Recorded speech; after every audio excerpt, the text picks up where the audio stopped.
everyone, and if you're new here, my name is Kaylin. If you're not, welcome back.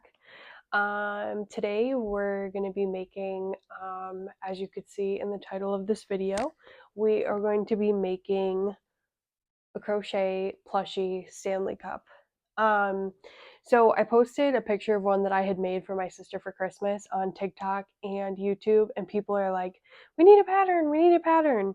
To be honest, it was all freehand the first time I did this, so I figured I would put a little, somewhat of a pattern together and do like a walkthrough how-to video on this. It's super cute, super plushy, could be used as a pillow, could be used as like a little decorative piece or a nice gift for someone. Just something super fun and different and unique. And I mean, honestly, you could do any color. You could even make it smaller if you wanted to. So I just figured I would show you how to make it.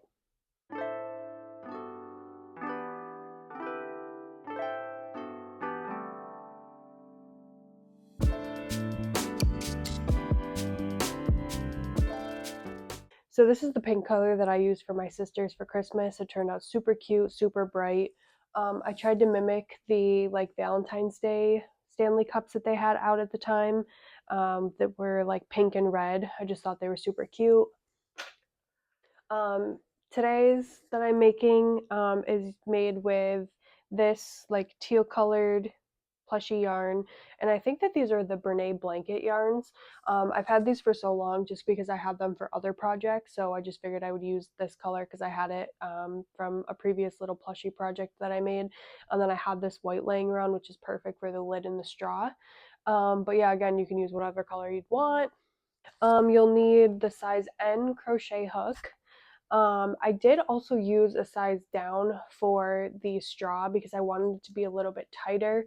So you'll need a size N and an which is 9mm, and then also an 8mm. You'll need scissors, and you'll need just like a bright colored stitch marker.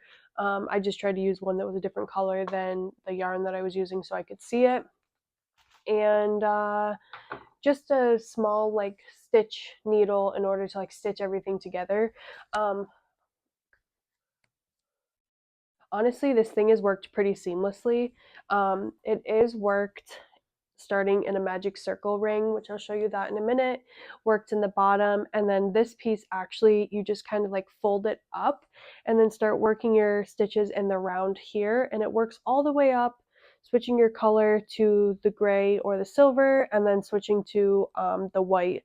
So the only pieces that do have to be sewed on is the handle, and then I did this lid part separately, which I guess you could still continuously do it, and then the straw that needs to be sewed on as well. So you'll need a little needle to sew those together.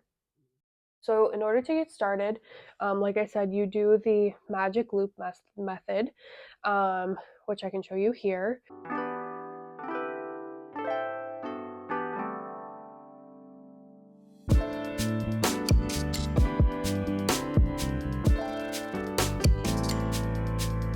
So the magic loop starts, and then you'll do 8 single crochets.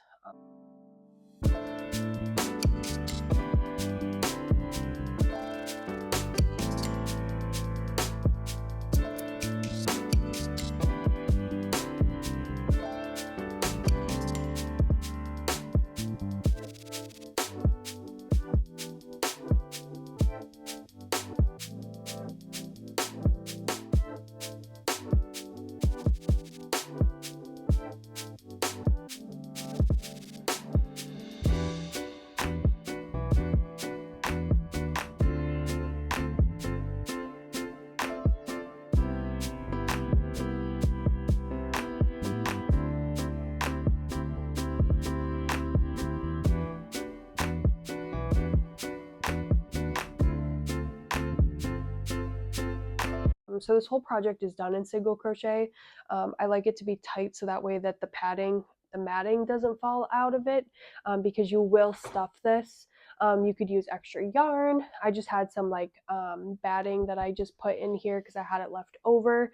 But I like the single crochet because you can't really see through it, and it's really hard to like poke your fingers through because it is a tighter stitch. So yeah, it's all single crochet, which is super easy to do. So starting with a magic loop, I worked two, three. I worked about 3 or 4 rows, depending on how big you want it. This one is a pretty big size, so I did 4 rows of single crochet. And what I did was I did a single crochet and then I did an increase for each row. So every other stitch, I did 2 inside of the single crochet from the previous row in order to make the circle bigger each time around.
Once I got to that 4th row, um, it does, your work does start to move up a little bit. So I kind of just forced it to flip it up. So I just kind of like pushed it and moved it.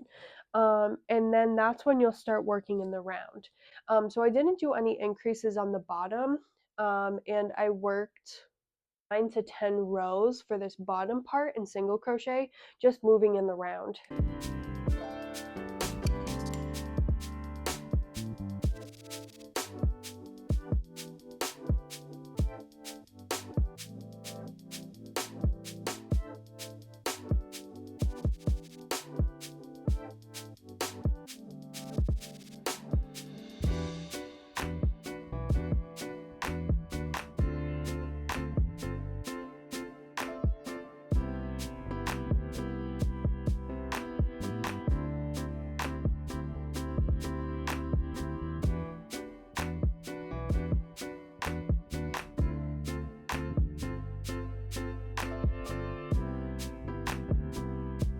So I would just keep continuously going around and around.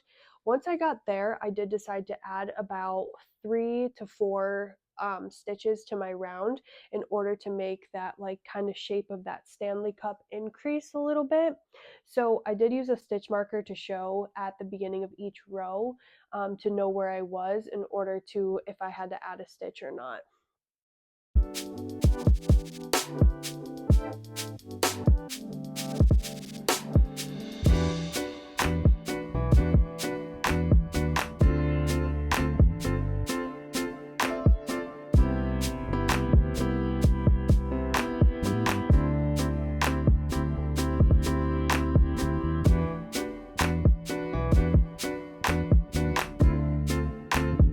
Then I added for 2 rows to give that little bit of that curve out look, and then that's when you continue on. I did 13 rows in this color to make this big body portion of the Stanley Cup, um, which then after you do that is when I switched to the gray color, and I did 3 rows of the gray. And then once I was done with that, I ended up doing 2 rows of the white at the top. So the 2 rows of white just kind of give it that white around the top, so that way when you do the lid, it's able to sew together pretty seamlessly. Um, and when you're looking at a Stanley, you can see the white of the lid, you know, from the side. Um, Next, I went to the lid portion where I did do another magic loop. I did 8 stitches in the middle again, and then I did the same similar technique for the bottom, but just for the top.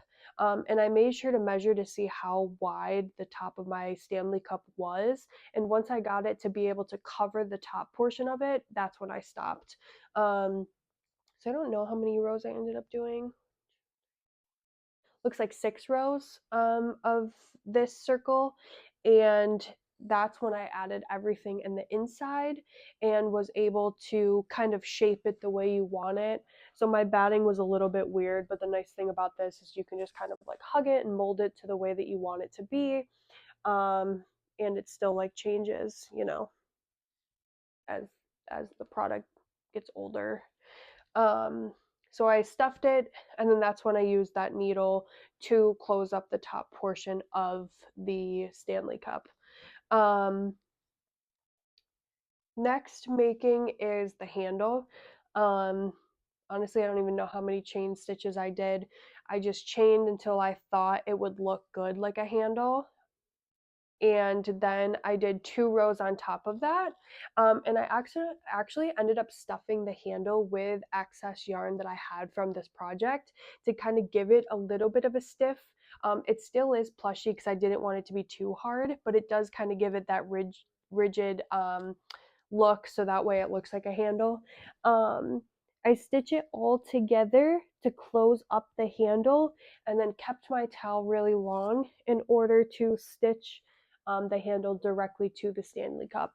So I used some stitch markers just to place where I wanted it on the Stanley cup, and then just use the stitch marker to go ahead and stitch those 2 pieces of the handle, or 2 parts of the handle onto the Stanley cup.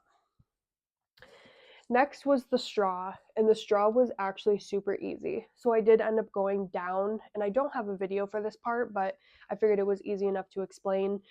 So I did end up going down a needle size, so in order to make 12. So I chained 12 and then did single crochet along the edge of it until I had like a little bit of a thick piece.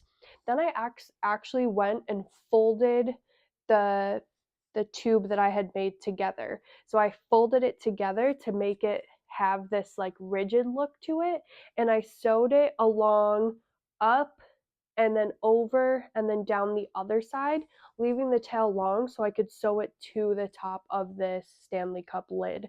It actually turned out pretty cute. I mean, it's not really rigid or anything, but I didn't want it to be too big because, you know, it is just a straw. It doesn't need to be that big.